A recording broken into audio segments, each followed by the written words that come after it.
LFM, l'invité de Julie Marty. La Fédération des jeunesses campagnardes vaudoises a un nouveau président. Réunie en assemblée générale fin janvier à Savigny, elle a élu donc un nouveau président, Daniel Turin. Bonjour. Bonjour. Vous êtes citoyen du J, âgé de 28 ans. Vous étiez le seul candidat à ce poste. Pourquoi avoir postulé ? Alors, c'est vrai qu'avant j'étais vice-président et puis j'ai fait aussi une grande partie de la cantonale l'été dernier. Et quand Lucie nous a annoncé comme quoi elle souhaitait remettre son poste de présidence, je me suis dit pourquoi pas, ça peut être un joli nouveau défi. C'est vrai qu'on fait ça par passion et je me suis dit moi aussi j'aimerais apporter ma pierre à la Fédé et puis aussi pouvoir permettre aux jeunes par la suite de vivre la même chose que ce que nous on a vécu et puis ce qu'on continue de vivre encore maintenant. Donc c'était la suite logique. C'est ça, exactement. Ouais. Pour qu'on se rende compte, la fédération compte environ 200 jeunesses membres réparties en 4 régions appelées Giron. Elle comptabilise quelques 4200 membres actifs. Qu'est-ce que ça veut dire concrètement être président ? Alors, être président, c'est surtout un rôle de représentation de la Fédé, de pouvoir aller dans différents événements, représenter la fédération, représenter les jeunesses. Puis c'est aussi de pouvoir diriger, et pas diriger, c'est un peu le mauvais mot, mais de pouvoir coordonner le rôle des différentes commissions, du comité central, et puis d'avoir une vue d'ensemble sur ce qui se passe de ce côté-là. Il faut faire preuve de diplomatie, j'imagine. De diplomatie et puis surtout de bien aimer discuter avec les différents membres. Vous succédez à Lucie Teria, elle qui a mis sur la table des thématiques sociétales comme le harcèlement notamment. Vous souhaitez suivre ces pas ou tout révolutionner ? Non, on ne va pas du tout révolutionner, c'est vraiment une évolution continue à la Fédé. Pas tout le monde change, donc on garde aussi une ligne de conduite sur la suite, sur tous nos différents projets. Et puis c'est vrai qu'elle n'a pas seulement amené sur le harcèlement, mais surtout aussi sur la prévention et puis l'intégration. Et puis il y a un élément auquel on va peut-être mettre un accent un petit peu plus fort, ce sera sur la santé mentale, parce qu'on voit qu'on a beaucoup de travail qui peut être fait auprès des jeunes. Il y a beaucoup de choses qui doivent être réglées. On ne va pas pouvoir trouver la recette magique, mais ce sera, si on arrive à apporter une petite touche de notre part, ce sera toujours ça de gagner. Vous nous parlez de santé mentale, quels sont les autres projets qui vous tiennent à cœur ? Alors, un projet à cœur que moi j'ai aussi personnellement, c'est l'accessibilité sur nos places de fête.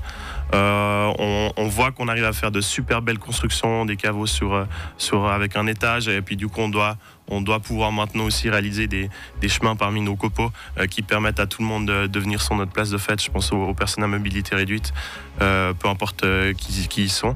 Et puis dans les autres projets que nous avons aussi, on a tous les projets qui sont encore en cours, notamment la maison de la Fédé, donc nos locaux à Dayan avec l'inauguration prévue le 24 mai. C'est une belle étape, cette inauguration ? C'est une grosse étape pour nous. Jusqu'à présent, on n'avait pas du tout de locaux. Là, on est locataire à Dayan et puis ça va nous permettre d'avoir aussi un lieu où on peut se réunir plus facilement pour les commissions, le comité central en assemblée, plutôt que toujours naviguer partout dans le canton. Daniel Turin, on voit ces dernières années qu'il est toujours plus difficile pour les événements, pour les manifestations, de trouver des bénévoles. Est-ce qu'il faut réussir à fidéliser ? On a une grande chance à la Fédé. C'est vrai qu'on a une fidélité énorme de la part des jeunesses pour bénévoler sur nos manifestations.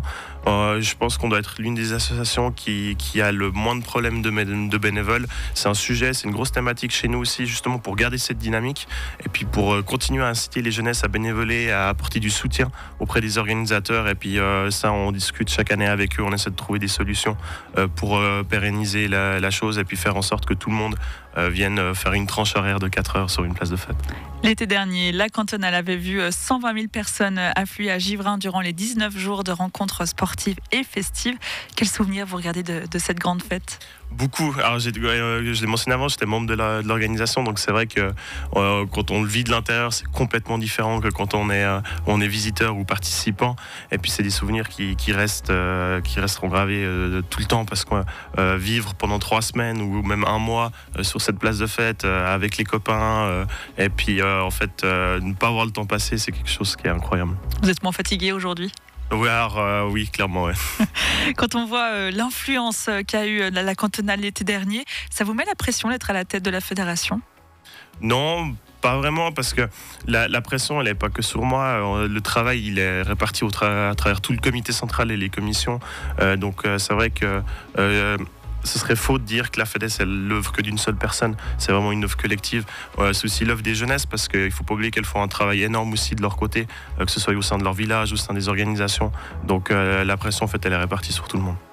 Je l'ai dit, il y a eu l'Assemblée générale fin janvier à Savigny où vous avez été élu, Daniel Turin, mais il y a aussi eu d'autres annonces, notamment les manifestations 2025 et 2026 qui ont été attribuées. Le tiers cantonal aura lieu à Olon, le camp de ski au Diableret, le concours théâtral à Grand-Vaux et le rallye 2026 à Prévonloup.